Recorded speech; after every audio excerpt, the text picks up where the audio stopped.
Liftoff. What's up, guys? It is a special edition of the Thursday Fantasy Insiders TV show. Joining me, I have a guy from our sponsor site on the Thursday show. You should feel... Oh, no, I've got the names mixed up. Dang it, I knew something was wrong. I've got the names mixed up. Joining me is the one, the only... Scott Malwig. I'll promise I will get it all mixed. I will get it all fixed. Don't you worry. And Scott has enough Twitter followers, man. Scott, how many Twitter followers do you have? 7,170. That's it? I know, it's really depressing. And Davis, how many do you have? I don't know, like 2,400 or something. Boom. My ratio is way better than Scott's, though, because I don't use TweetDeck, so I can't follow a ton of people. I have to read. If I follow you, I basically have to read your tweets. So you're saying that Scott's is kind of boosting his own followers with illegal following of TweetDeck, is what you're saying. Oh no, it's not illegal. It's not illegal. Just know that if Scott follows you, he doesn't have to read your tweets. That is definitely correct. I specifically do that so I don't have to read Davis's in-game tweets. Yeah. Let's talk about some of the stories that we have going on for tonight. Davis, what is, you think, in your mind, what's the biggest story from today? Whether or not Wade plays, because in that really fast-paced game versus the Warriors, if LeBron has to assume most of the scoring load, I mean, we saw it. It was the game against the Hawks about 2 weeks ago when Wade sat. He had 38 points in regulation, more in overtime. You can't really. I mean, even on Draft Street, he's playable, but on FanDuel, I don't know how you can fade LeBron if Wade sits this game out, which I think he actually is probably going to sit because they have a back-to-back. Yeah, I think he's going to sit too. Yeah, I mean, I'm in agreement. With the back-to-back, it just makes sense for him to sit the first game and not the second game. How bad? And I mean, he's been sitting games where he hasn't had a bad back. So you got to think that if he's got a bad back and the usual bad knees, there's no real reason for them to play him. Scott, did you get screwed with the LeBron news, or is that just I didn't get screwed by that too bad because most of the places I assumed that, most of the places I was playing Beasley were late swap places, just like out of pure luck basically. So that wasn't too bad. I only had a little Chalmers. I think he ended up being okay that night, and I didn't have any Wade just because I didn't have any Wade. I didn't have any good reason for that really. I had Wade, and it was like a double dose because he had a decent first half, and then second half, he was out. But that opened the door for Beasley for some people. It was just a crazy night. Tonight, there are 9 games. You have the... Yeah, but all your action's coming from one game. I was about to say, you have the one game at the end of the night, the Sixers and the Kings. Are we just stacking this whole game, Scott? I mean, I would like to, but most places it's really hard to do that just because there's not like a ton of value in there. Like even Ben McLemore, a lot of places isn't like stupid cheap, and I'm not really a big Jason Thompson fan, so he's not a guy I'm gonna have. I don't really like any of the scrubs on the Sixers. I'm probably going to do my best to just focus on Isaiah Thomas, Cousins, maybe some MCW out of that game, and then kind of build from there and take value from other games if I have to. No Rudy Gay love? I like Rudy Gay. He's just not a guy I'm probably going to end up paying for tonight. Like most of the time, my lineups end up with like 3, maybe 4 guys like that, and I know Cousins, Isaiah Thomas, and MCW are going to be 3 of them. And if I go with a 4th one, maybe it'll be Rudy Gay, but I think I'll probably spread it out. There's not a ton of like min value anywhere sitting around right now, so that's going to be the toughest thing for me is if I'm going to try and play Gay as that 4th guy, if I can find someone at the min on whatever site it is to make that work. Gay wouldn't be my fourth guy, but I mean, I wouldn't hate you if you took him.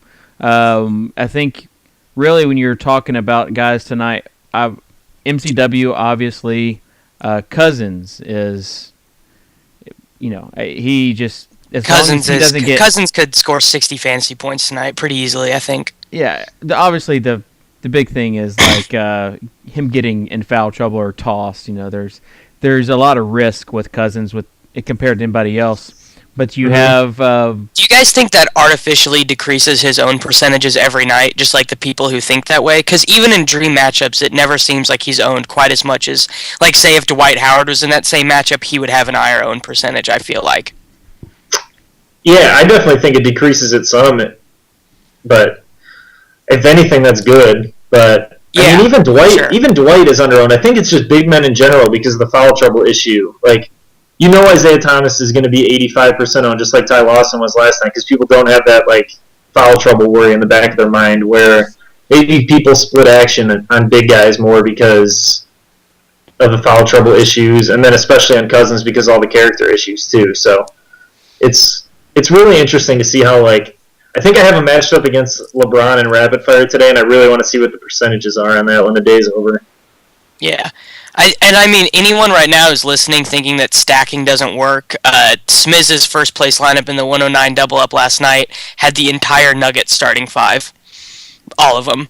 Like, that's basically what all of my lineups looked like last night. Yeah, for real. I only had to watch one game last night to find out if I was doing well. Yeah, that was me too. I gambled on Nate Robinson, though, on a few GPP lineups. That was not good. Oh, man, I ran so good last night on that. I was, like, debating Nate Robinson, and then I just ended up playing, like, Terrence Ross, Darren Collison, and Corey Brewer, and they all just scored 30 points. It was probably the most fun in the world. I panicked and late swapped and got Love in on Draft Street, and that ended up being the difference in my action last night, which sucked. Yeah, he played a lot of quiet minutes last night. He was on the floor for, like, multiple 3-minute stretches where I thought he was on the bench because I wasn't watching that game. And it was really weird. Yeah, and he was playing in the blowout, so you have to think. Dink messaged me and asked if you thought that there was going to be if there's like an agreement for him padding his stats, like he's got to get his double. But yeah, I mean, Love's price it's kind of in that almost too high to play now. It just depends on where you want to play him, but I don't really see his price really coming down anytime soon, unless he goes through just a major slump or gets hurt, which I just don't see. With that game, are there any the Sixers Kings game? Are there any guys like last night? I played Hollis Thompson on a few sites, and it worked out for where his price tag is. Are there any guys that you're looking at tonight that are low salary guys in this game that you might want to throw out there for some salary cap relief? Ben McLemore, minimum on FanDuel. Shooting guard is kind of weird tonight, so I really like him. And then he only needs to hit 15 points on Draft Street to hit value. Those are the only two sites I've done lineups for thus far, but I like McLemore tonight. Yeah, I think McLemore's the ones you have to look at. I think he's like 4,900 on DraftKings. He's a little above the minimum on DraftDay, so he's not like a auto value play anywhere other than I think Draft Street is really cheap. Is that right, Davis? Yeah, he's 5K on Draft Street. Yeah. So he's like the same price on Draft Street as he is on DraftKings, and they have twice the cap. Perfect. Right. Yeah. So it's and on Draft Street, if you can find one of those min guys who can get you 20 points, that makes your lineup so much better. Like the value of one of those guys at 5K who can do something matters there so much more than it does elsewhere, I think. Yeah, and you have oh gosh, got some stuff in the chat. You have Napster Man, who is in the chat, who I'm sure he might not want me to tell you this, but tonight is bobblehead night for Goran Dragic in that Suns game. It's a big deal. Just thought you might like to know. I mean, Dragic is kind of like, he is hot or cold, and some of the bad matchups, you think that he is... he's not going to have like a really good game, and he has a really good game. And then some of the good matchups, He doesn't. So you just kind of wonder what's going on. You knew he was going to dominate CP3 the other night, and you just didn't tell any of us. Yes, I did. I did know that. I did know that. That's with two ball dominant guards though. You have to expect stuff like that to happen though, because Bledsoe and Dragic both need the ball to produce. So sometimes they're just going to alternate and they limit each other's ceilings too. Pete is trying to spam the chat with pictures of attractive girls. Not going to happen because we are all... Lindsay Duke, bruh. Lindsay, if you haven't found this girl yet, just do yourself a favor and go look her up. Davis, you've been all about Lindsay Duke. She's like the Catherine No, you guys don't even know. The conversations year. Me and Jordan have been having. Are they like kind of like perverted conversations? Jordan thinks that he can steal her from Blake Bortles. So, we'll see. We call that swag in the industry, Davis. You might not know. Let's talk about some of the other games. Scott, have you written your article for today, day before tomorrow? It's about 3/4 done right now. I'll probably have it posted about 15 minutes after the show's over here. Can you give us a sneak peek about some of the guys who you really like today? Outside of that Philly and Sacramento game, if Wade's out, I like Beasley quite a bit. I think he played like 18 of the 24 minutes in the second half the other night. We talked about all the issues with Wade. You have to really like LeBron and Beasley if Wade's out. Bosh, I'm kind of iffy on all the time. You never really know what you're going to get from him. He's got that same kind of problem as Dragic, where he starts producing in tough matchups and then lets you down in good ones. So I really like Ilyasova if Ridenour starting again. I think not having Middleton taking a shot every other time down the floor really helped him out last game. I think Reggie Jackson's still really close to a must-play every time they're playing. He hasn't really had a good shooting night. He hasn't really had a great assist night, and one or both of those things is coming. So I'm just going to keep playing him pretty much every night until I run into like a really tough matchup or Westbrook comes back. So he's got a pretty safe floor though too. Yeah, exactly. Which is important for cash games because he really just plays Westbrook's role in that offense. You talked about Ridenour. He's minimum salary a few places. If he's starting, do you like him tonight? I don't really trust him. I only played him in GPPs the other night when he got the first start, and I think he had like right around 20 points everywhere, which was pretty solid. It was a little more than I was expecting, actually. So if he's going to play 32 minutes, it's really hard to argue with not playing him or with playing him for that price. But the thing is, if Middleton gets hot off the bench or Caron Butler gets hot off the bench, he could easily go from those 32 minutes to like 16, and that's what kind of worries me for playing him in cash games. I would rather have Macklemore than Ridenour in cash games. Yeah, I would too.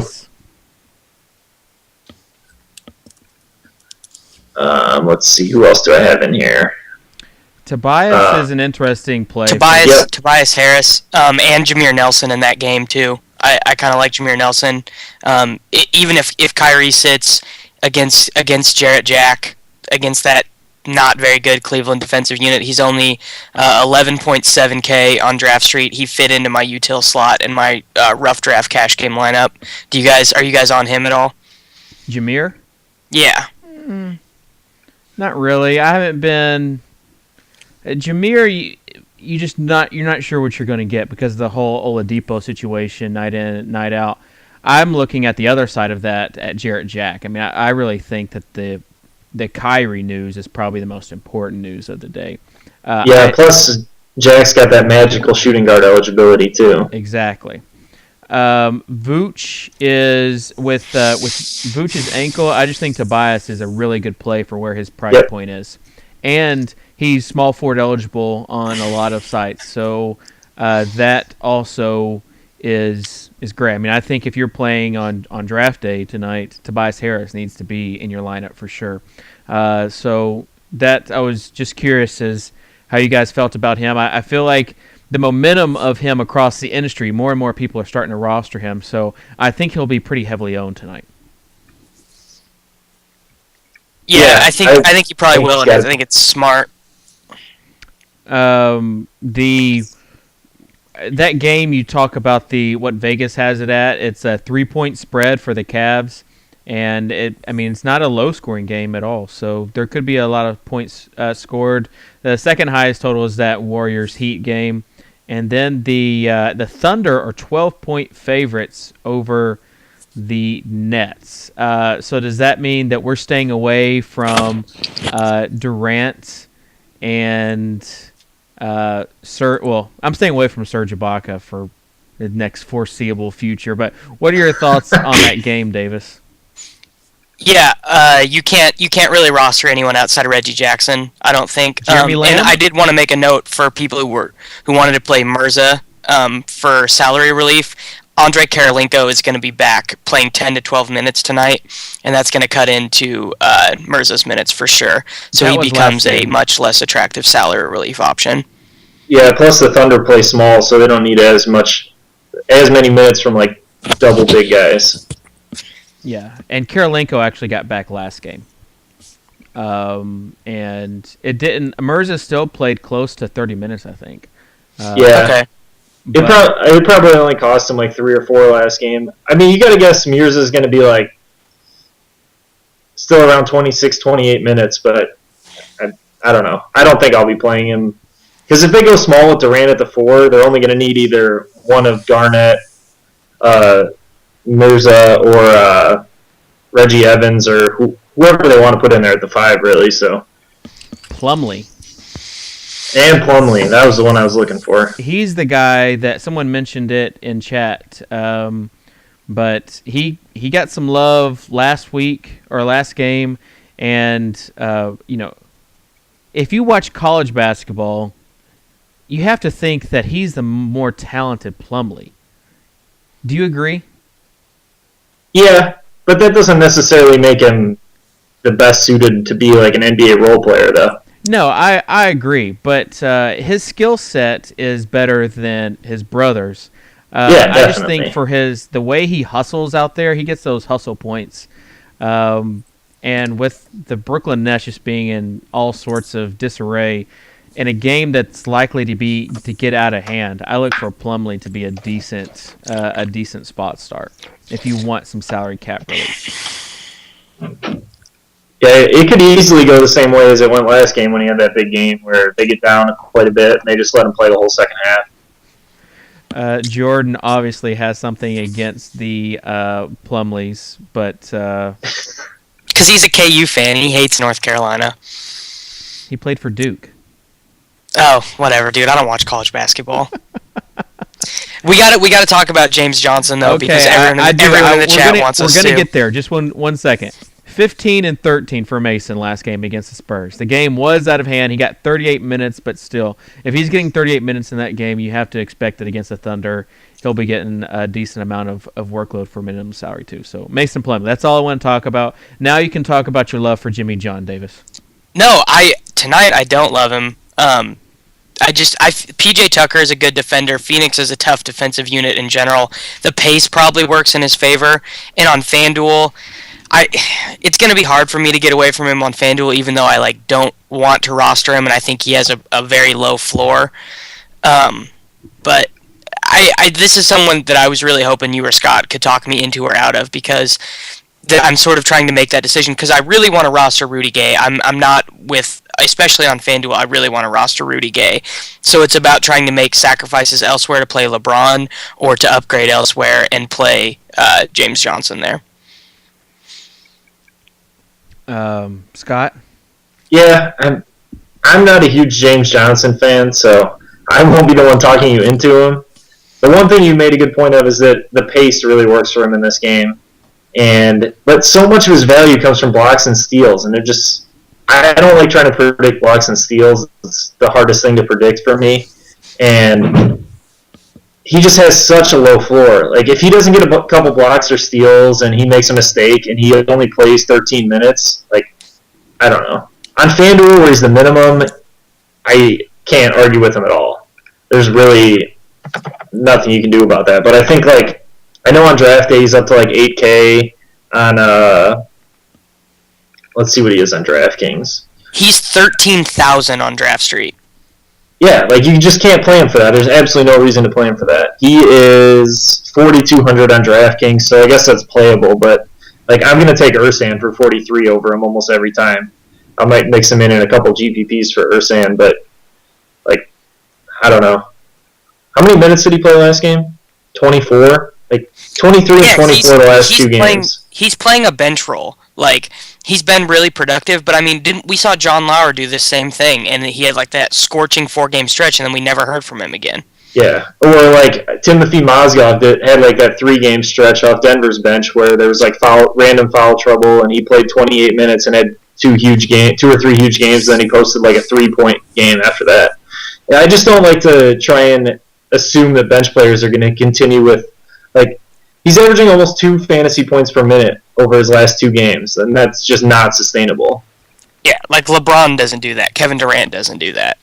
I just want people to realize that Scott is saying this, not me, because last time I went out on a limb and said James Johnson was a little bit of a fluke the previous game because of all the points that he got in garbage time, and I told people not to take him. One of the guys in chat mentioned that he was bitter at me because he took him out of his lineup. So I just want everybody to know that Scott is the one talking about James Johnson. I'm staying out of it tonight. I've already said my piece about him. It cost a lot of people money, though, including myself. So, you know, I'm not saying anything. I think using him on FanDuel comes down to roster construction because I'm playing Rudy Gay no matter what on FanDuel, and now that we're pretty sure Wade's not going to play, I'm leaning towards playing LeBron and then just going cheap at shooting guard and cheap at power forward, and then getting in some value at point guard. Like, you can make it work spending 30% of your cap at small forward tonight. Yeah.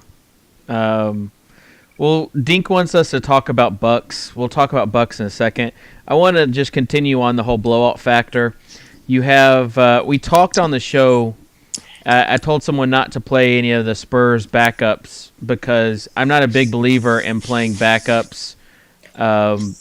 Really, unless they're like minimum salary, you need some big time salary relief. But I tend to just stay away from the game instead of playing backups or a game that's expected to be a blowout. You look at some of the lines. You had the Thunder Nets game that was the biggest line, but you also have Spurs Knicks. That's 11.5-point line, and the Blazers and Bobcats 11 points. So with that being said, Scott, are you staying away or are you going cheap? I mean, you've got some of the bench players for some of these guys that you might want to target. I know Turin Murray is a guy that they talked about for the Knicks. Has been getting some decent run lately. But what's your theory on these 3 double-digit games that Vegas has? Yeah, I mean, I'm going to either be playing the good players that are priced well out of them or not playing anyone. Like I mentioned, Reggie Jackson. He's priced pretty like mid-range, and I can't see him playing less than 30 minutes in this game, really, which is about what he's been playing. So I have really no concerns there. As far as taking bench players, I'll use last night's Clippers game as an example. I think that ended up being like a 23 or 24-point game, but no one got extra run on the bench for the Clippers in that game because they didn't really put it away until there were about 3 minutes left or so.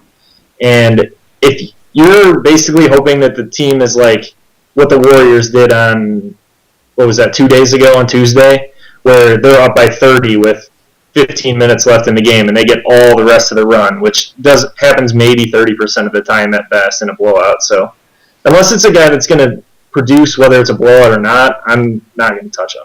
That's just the way I approach my lineups in general.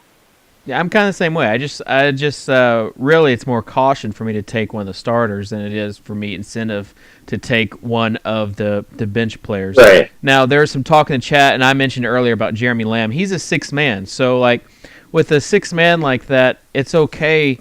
Lance Stevenson is another guy that not really a 6th man, but he plays with that second unit. But if you have a guy that also plays with the first and second unit that you know is going to get some run with that second unit in a blowout, like Jeremy Lamb would get run in a normal game or with blowout. So at minimum salary, he's okay to put out there. But with guys that they're like 15-minute guys, 20-minute guys. Those are the guys I would stay away from because you never know if those 20-minute guys are going to become 25 or 30-minute guys given the blowout. Well, and what you want a guy who plays with the starters, who plays real minutes, and then also gets mop-up minutes. Yeah, like Dave just said with Jeremy Lamb's a perfect example. Reggie Jackson was a guy I used to make that play with all the time. Whenever the Thunder line was like 10 or 12 points, I would just play Reggie Jackson as my last point guard because he was going to play 28 minutes in a competitive game. He's probably going to play 32 to 34 in an uncompetitive game. So that's the kind of guy you want to target, is a guy that's a pretty solid lock for 25 minutes that could expand to 30 or 35 in a blowout. I don't think you want to just go after straight bench players and hope that they're getting extra run. Yeah, I mean, they have to be minimum salary, and they have to be coming off a good 1 or 2 games where you know that they might be, they're going to get points like regardless. Like I mentioned Plumlee earlier. I think that he's like one of those high ceiling plays. I probably wouldn't play him in a cash game, but in a GPP lineup where I know where he has that ceiling where last game he got 38 minutes and had a double-double, and know that tonight against the Thunder he could be capable of the same thing. Those are what you want to look out for. Now, let's get to some Buck love. Talk about, we've already mentioned Ersan if Ridenour is starting. Scott, I agree with you that the fact that Ridenour starting takes Middleton out of the lineup for shots, you have to feel good. You have to feel better about rostering Ersan. I'm not sure good is the word that you would use for starting Ersan. But he did have a good game without Henson, without Middleton in that starting lineup, and Larry Sanders also had a really good first 3 quarters of that game. Is he another option that you are looking at tonight? Yeah, I think you've got to consider Sanders as long as Henson's out. And like you just mentioned, the only way I'm playing Ersan is if Ridenour is starting. If for some reason Middleton's back in the lineup, I'm probably not going to play much Ersan just because that adds a ton of shots to the first unit and a huge usage rate, and it scares me to play Ersan when he might only get 7 shots in the game. Outside of that, I think Knight's really the only guy I'm looking at a lot. I guess you can go Giannis for salary relief. He's been playing quite a few minutes. It's really hard to argue with him. He's a pretty good lock for 20. He's not going to take a ton of shots and get you 40 very often, though. FanDuel is, I think, where you want to play him, or his price point is still the most affordable. He's at 5.1 on FanDuel, but he's moved up to he's almost 12 on Draft Street, and you're talking 26, 27 fantasy points there. Yeah, I think he's pretty cheap almost everywhere other than Draft Street. I think actually. On DraftDay, I think he's still around 7 or 8K. Yeah, he's 8,600. DraftKings, I think he's only 4K or 4,500 still. He's pretty playable everywhere, other than Draft Street, obviously. So yeah, he's really hard to argue with when he's getting 35 minutes because his peripheral stats just get him to 20 points every single time. Yeah, Favors is another guy you have to look at on the opposite side of that equation as a guy that could have a pretty good game. CSU Ram 88 wants to know, on FanDuel, would you rather have Cousins or would you rather have Sanders in that lineup? What's Sanders' price on FanDuel? I think it's around 6,000. He's 6.8. I'm going Cousins with that. Yeah, I'm leaning Cousins also. If we know Wade's out and you aren't spending on LeBron already, you're probably better off spending 6K at center than you are spending 6K at small forward. So, okay, yeah, they're saying 6.2 now, so somebody is lying. I'm probably lying. I haven't looked at FanDuel in a couple hours. You just have to think, with 2/3. Let's say that Sanders, he can get around 30 fantasy points, 35 fantasy points. Well, then Cousins has to get around 45 to 55 points. So I think with that, Sanders is probably the safer play. But given how cheap you can go on certain positions, I think I'd rather spin on Cousins tonight. That's just me, though. I want to have some Cousins exposure. That's what I'll be doing also. So you're talking about the most dominant player in the juiciest game of the night. That's why I think that Cousins. I would rather have Cousins be the staple of my lineup. So, and everyone's saying that Cousins is going to get in foul trouble. I don't know. Have you guys watched him recently? Like, he's not only just playing good on offense. He had I forgot who they played the other night, but he had like the game-winning steal. Like he's dialed in right now. Yeah, I mean, there's always a concern with big guys in foul trouble. That's the thing. Like, you can just try to not play big guys, I guess, if you don't want to worry about foul trouble. But at some point, they're going to pick up fouls. Like, that's just how you play basketball. So it's really hard for me to avoid people just because of foul trouble concerns. I think Larry Sanders has just as big a foul trouble concern as DeMarcus Cousins does, and no one's mentioned that to me today when they've been asking me. I've gotten this question probably like 4 or 5 times. And it's always, do I go Larry Sanders or do I risk the foul trouble with Cousins? I played a lot of Larry Sanders last year, and I got a lot of 12-point games that he played 13 minutes because of foul trouble. So I don't think Larry Sanders is like this ultra-safe option that everyone seems to be considering him after the last 2 or 3 games. Yeah, I mean, you have to think about the opposite side of that. That's how I look at it. For me, Spencer Hawes is much more... he's much more liable to get in foul trouble trying to guard Cousins than the opposite way. Right. So you look at, obviously Spencer Hawes had some foul trouble last night, and it's not like I don't think his skill set really gets people in foul trouble all the time. I get it that he can penetrate to the basket, but he's not a guy that I'm more worried about Dwight Howard than I am a guy like Spencer Hawes. Yeah, absolutely. Yeah, it's rim protectors are the guys that you worry about foul trouble for. Yeah. Couldn't Philadelphia and Sacramento be a blowout? I mean, it is an 8.5-point game, but you have to think that it's going to be there's going to be so many points scored. Like in 3 quarters, that game is going to be equivalent to what that Bucks Jazz score is going to be in 4 quarters. I mean, that's I think if you're worried about the blowout in that game, fade Sixers and don't fade Kings, because if that game's going to be a blowout, it's going to be the Kings, and if the Kings are blowing somebody out, it's going to be because Isaiah Thomas and DeMarcus Cousins are going totally nuts. All right, some questions: Turner and Knight or Reggie Jackson and Rudy Gay? Not Dink. Davis? I'll take Jackson and Gay. Yeah, I like that one too. Yeah, I can't get my mind around starting Brandon Knight anymore, and it's burned me a few times. But I played him. What last night? When did they play the Lakers? It was 2 nights New Year's ago. Eve. It was a beautiful call, and you were so adamant about him in your article, which I found just kind of surprising. And then when he went off, it made you look like a genius. Yeah, I was at the bar and I checked FanDuel and I was like, oh my god, what happened?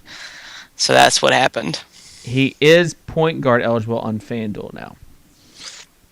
So that's yeah. I mean, there's as far as point guards go, you've got Carter Williams and Isaiah Thomas. Are there any other point guards that you're really excited about other than Goran Dragic on bobblehead night, Scott?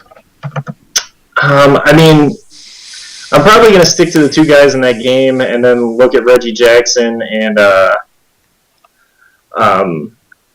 who's the other guy I've been talking about at point guard? I can't even remember now. I haven't even mentioned Trey Burke yet. That's the other point guard I'm looking at. He's still so cheap everywhere. Yeah, and Jarrett Jack is the other guy we talked about. If there's some other problem with Kyrie starting, Waiters, is he in on your radar if Kyrie doesn't play tonight? No, yeah, he's been playing quite a few minutes. Like he's been in the low to high 30s quite a bit over the last 5 or 6 games. So I'll definitely look at him. It's going to depend on price for me though. Waiters versus Oladipo is going to be would be a very fun matchup to watch. You have to think there's going to be lots of steals in that matchup.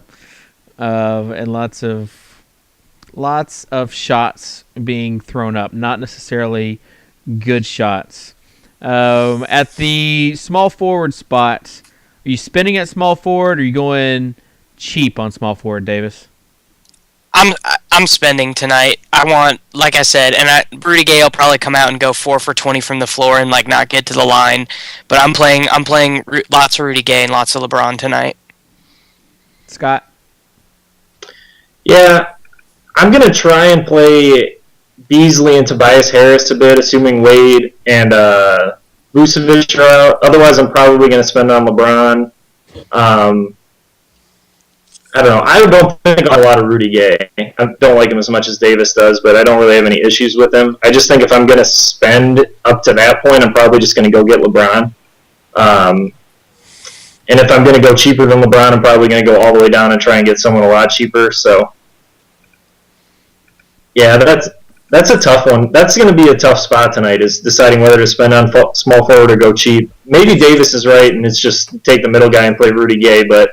Well, and you can play, and if you really don't want to play Rudy Gay, you can play Evan Turner for almost the same price point everywhere. They're like literally priced like right next to each other on most sites. Yeah, I think that, and Evan Turner had a really good first half last night. You guys both know this, and Scott, you've mentioned it even in your articles, is that Evan Turner is a better player with Michael Carter-Williams there. Yeah.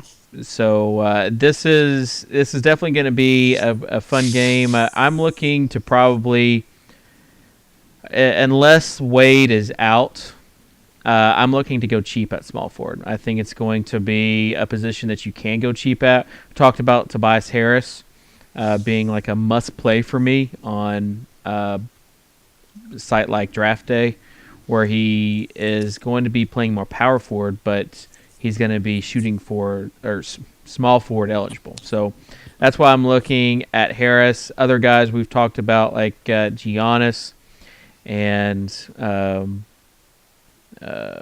Jeremy Lamb is another one for a minimum salary across the industry. So what about Ray Allen?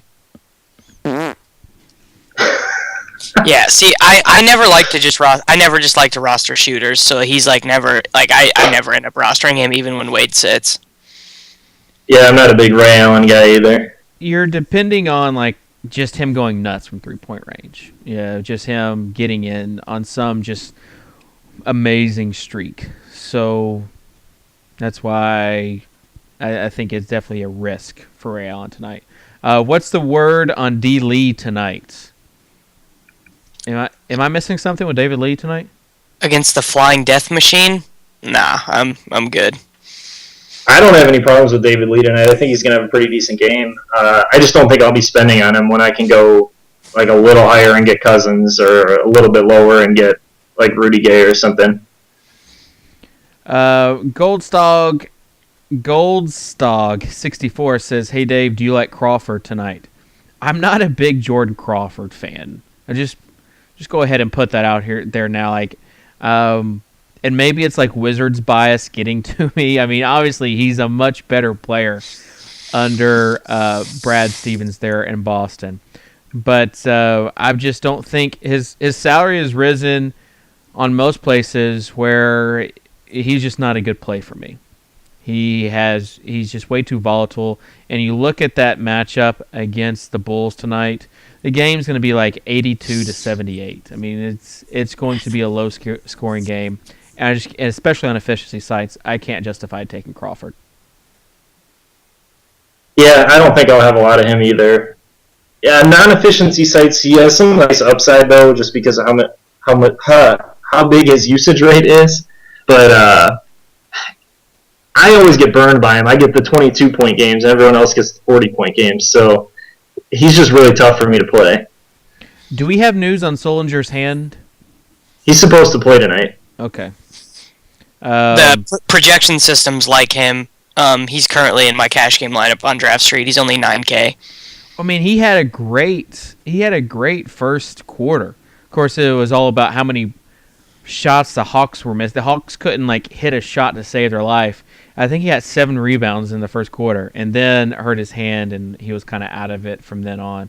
I just have a really hard time rostering anybody from this game when there's so many better options out there than this game. This is just a game that I'll probably be staying away from.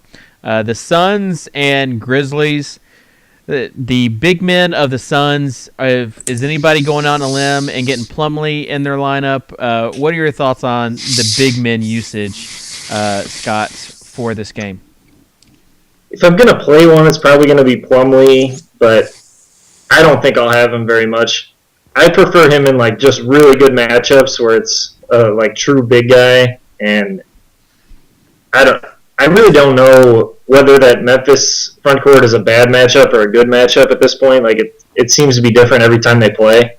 It's so weird just because all the numbers are affected by that gross pace that team plays at. Yeah, they just play so slow. I try not to play anyone in any of those games when they play, other than Zach Randolph, and that's just because his usage rate's been so high with Gasol out and when Conley was out for a little while. It's just really hard to play anyone in a game that the Grizzlies play in. Yeah. There are just so many better options. You don't have to use any of those Suns bigs tonight. I'm thinking that I'll probably pass. You know, it's just a game of musical chairs. We've talked about earlier with this Suns big man. You know, you just never know what you're going to get with some of these big men. I will say that Plumlee is the biggest. He is like the most consistent big man on that team. So I was curious to get Scott's take on it because I'm still not sure on both sides of the equation where I want to go. I mean, this could be a nice game for Zach Randolph. That's the one guy that I would consider playing out of this game, but he's just another one of those guys that the price is like right where it's really hard to afford him when you're constructing a roster with these guys that we keep talking about. Mm-hmm. Yeah. Any other options that you guys have? There's one guy I wanted to talk about. One guy, Gerald Henderson in that faster paced game versus Portland. He's right in that range on Draft Street where he's like the perfect guy to finish your roster after you put in your kings and your value guys. What do you guys think about him? Yeah, I don't really have any complaints about him. He's actually been playing a lot better on the road lately. I know he struggled against the Clippers last night, but pretty much all the Bobcats did outside of Al Jefferson. So he had a pretty good game against Atlanta the other day. When he's getting up 15 shots, he's a pretty solid option most nights, and his price is down a little bit after a couple tough games out of the last 5, so I can't really argue with it. Trey Burke's the only other guy that is really we haven't been talking about much, but I really like Trey Burke tonight. He seems like he plays a lot more confidently at home. They seem to be nice giving him more assists there, too, for some reason. Their stat guy seems to really like him. But we need Dink to do an expose on the Utah scorekeeper. Yeah, I don't have the fancy stats that Dink does on all the Pelicans guys, but every time I play Trey Burke at home, it seems like he has twice as many assists as when I disappointingly play him on the road. Yeah. I like Trey Burke as an option. He was good to me last game that he played. Was that against the Bobcats, or they play on New Year's Eve? Yeah, I think it was against the Bobcats. That's the last time I can remember playing him, and I think that was the last game. Yeah. So as far as Gerald Henderson, Davis, look at me. I want you to look at me. I'm looking right in your eyes, David. Don't do it. Davis, all right. Do not do it. It was on my efficiency site. I needed to fill in a guard slot on Draft Street, and he fit. Do it. So you have, Portland's quickly becoming like the toughest place to play. And Gerald Henderson, especially on an efficiency site, why would you want to do that to yourself, Davis? His ceiling is not that high.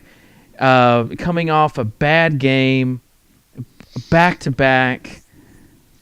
Because sometimes you fall in love with the rest of your roster so much that it's hard to make changes in other spots. Yeah, but his ceiling just is not that high. He's not going to get you all those other intangibles. Like, don't do it to yourself. I'm pretty sure steals and blocks are tangible. Okay, let's just take a look at. Let's just take a look, and this is draft day, so this is not even penalize you as much as Draft Street does. His game logs. He had a whopping 11.5 points last night. At Utah, 24.75. At Atlanta, he had 33.25. Keep in mind that you have also the bonus factor on draft day for three-pointers. You have at Detroit, 36.5. At Toronto, 24. Then you also have, if you just scroll down there, it's all like in the teens and in the 20s. Just don't do it. Especially on a place, you just don't need to. Unless you want to roster him on a site like FanDuel, and you really just do not really like looking at yourself in the mirror, go for it. Other than that, you can put a shooting guard. I've been playing this guy on FanDuel, and it's been working out just excellent. Yeah, and I don't have a problem with Swaggy P given the situation of them having no guards and him having to get to the rim. I don't. I mean, this is different for me. You've got a full, healthy roster for the Bobcats going up and going to get blown out. And even if Gerald Henderson does have a good game, his ceiling just is not that high. So that's all. I feel like I was not prepared to spend this many minutes on Gerald Henderson, and I'm actually kind of angry that you made me do it. You didn't. You could have just said Davis, don't play him, and I would have listened to you. I felt like I needed to get my point across because he was the guy that you wanted to talk about. I didn't. We're wasting so much time on Gerald Henderson. I don't even know what to do anymore. Gordon Hayward. Lots of questions about Gordon Hayward.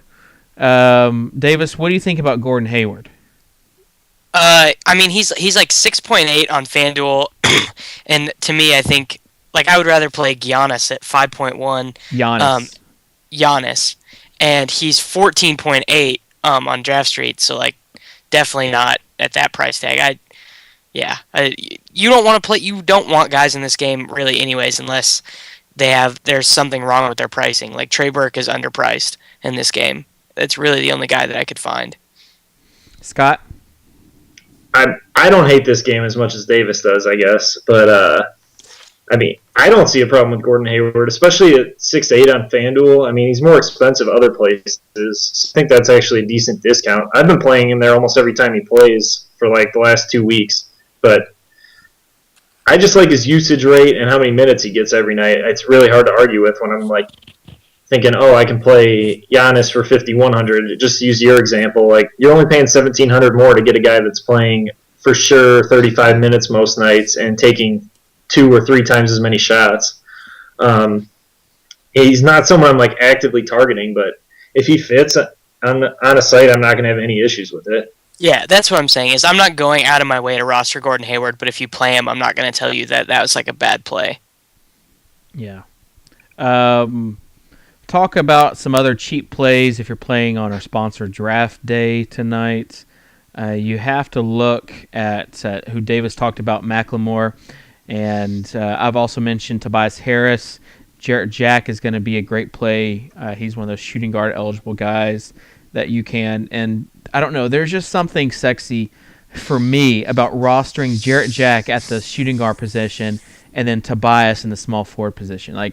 That's what really gets me excited. I mean, really. When you think about playing those players who you know are going to be playing in those good positions, the point guard, the power forward spots, putting them in the shooting guard and small forward spots. So other guys, Solinger, if he's healthy tonight at only 9K on draft day, I'm liking him as well.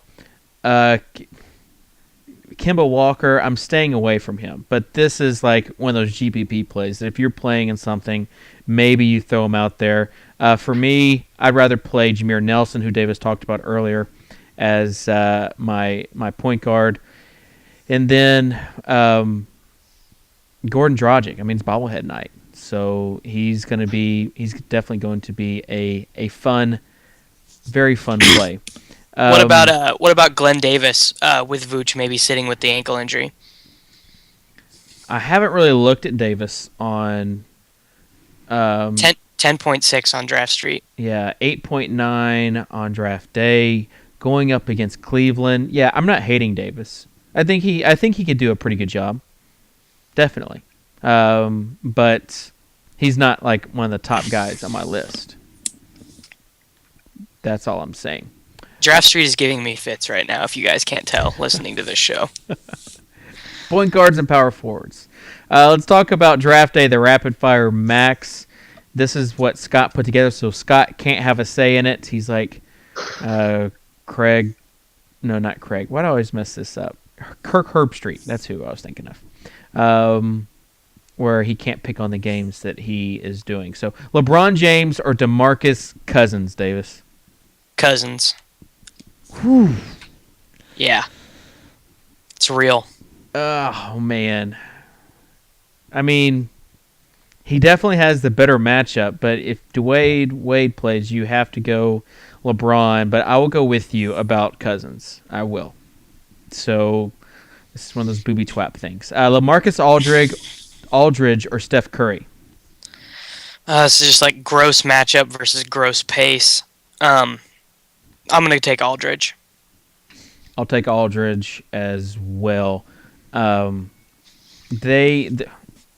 Heat are so good at extending ball pressure up high where you really have a tough time. They do a great job on trapping and hedging those high ball screens to where it really disrupts the game flow. So that is, I think Steph is going to have some issues with that. Well, and he's turning over the ball at like the highest clip of his career, and that's what Miami's defense is trying to do, is get turnovers. Yeah.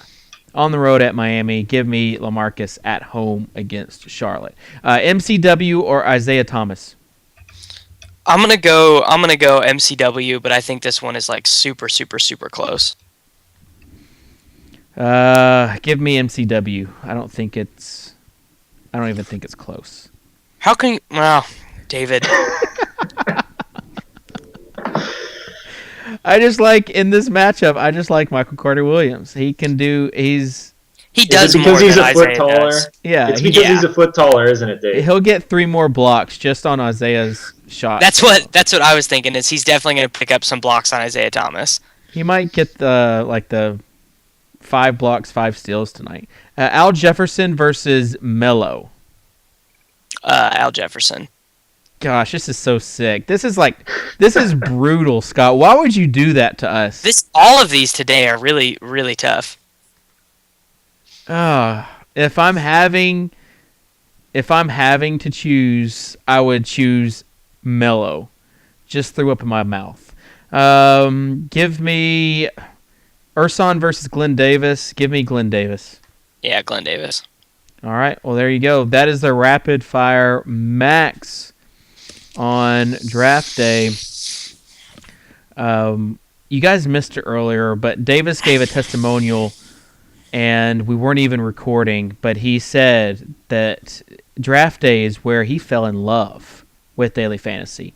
And Tuttle last night said, he just started playing on Draft Day, and he forgets how much he really likes it when he plays there. So both those were like not even testimonials, like not even like butt-kissing testimonials, but I thought I'd put it out there because it's real. It's genuine. It's not like the actors that you see on TV for the infomercials. It's like the hidden cam commercials where you get the real reaction that they have to sign the waiver for after they are filmed. Not the ones that they act on the hidden cam. That's not what I'm talking about. But anyways, if you have any questions for us, feel free to ask us on in the chat or even on Twitter. Scott, are there any other games going on as far as Draft Day tonight? I think I put some brackets up late today because they weren't in our usual schedule, so there should be some room in those still. Yeah. And then, we have all the usual stuff up today. I believe we have a 10K worm tomorrow. Hoo-hoo-hoo! And the 100K championship qualifier right now is only 13 out of 27, so I bet there'll be like 3 or 4 spots of overlay in that at least tonight. Is that the qualifier for tomorrow or for tonight? Like, if you win tonight, you're in. That's for the 100K bracket championship in, Sweet. I believe it's either late February or early March. I'm trying to think of the date right now, and I can't remember. It's in March. How many spots are in that tournament? There's 200 spots. The first day is a survivor down to 64, and then it's a bracket. That is so sexy. That is very sexy. I'm gonna have to get. Yeah, have to get some exposure. We don't have the landing page up yet. I believe that'll be up Monday or Tuesday. It's 15K to first, 10K to second, and I can't remember the rest of the payouts off the top of my head. Quat said his boy Frenchie took a seat on draft day last night, so very cool. Parting shots, guys, as far as tonight goes. Davis, are you mad at me for saying you shouldn't play Gerald Henderson? No, I'm mad because I really can't figure out Draft Street right now. Like, I can't crack the code. I haven't created one lineup that I like yet. There's going to be a piece of news that breaks before lineups lock that will allow you to crack the code. I have faith in you. Yeah, or I might just end up rostering someone that I hate. Sometimes that works out. Tuttle did that the other night with Sean Marion, and he had the best game of his life, or since 2007. Fuck, I took 250s versus Condia, and he had Sean Marion. I will never forget that night. Condia plays Sean Marion every night. He really loves him. He loves him a lot. And Manu. And Kawhi Leonard, who is the worst DFS player ever. Maybe all these guys are the best, and we just don't know it. Ugh. Oh, man. Getting to some last-second questions. We talked about liking Jarrett Jack and even Waiters where his price is right if Kyrie is out tonight. Favors, Sanders, or Tobias?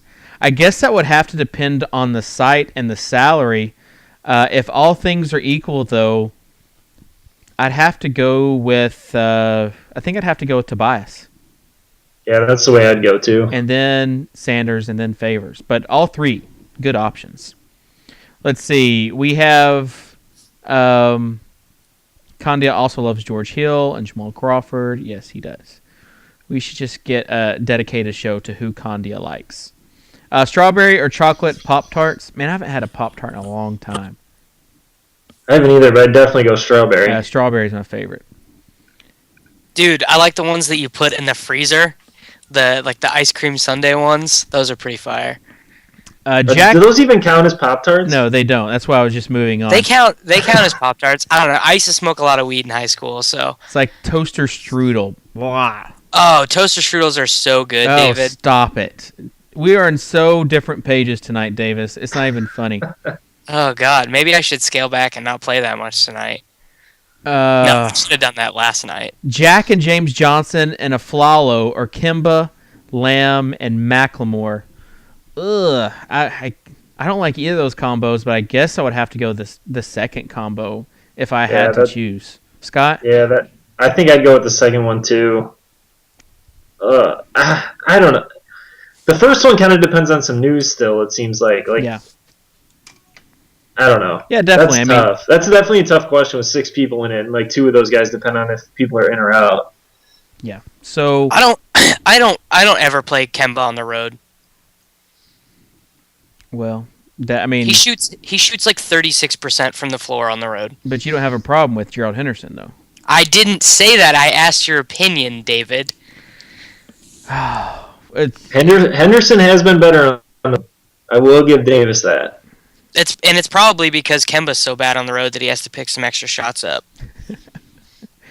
So yeah, those are the things you need to watch out for though tonight is the news as far as Orlando goes with Vooch, the news in Milwaukee with Ridnour starting, the news in with the Cavs with Kyrie Irving possibly being out, and then in Miami with Dwayne Wade possibly being out. Did I miss any other important news that might break before lineups lock?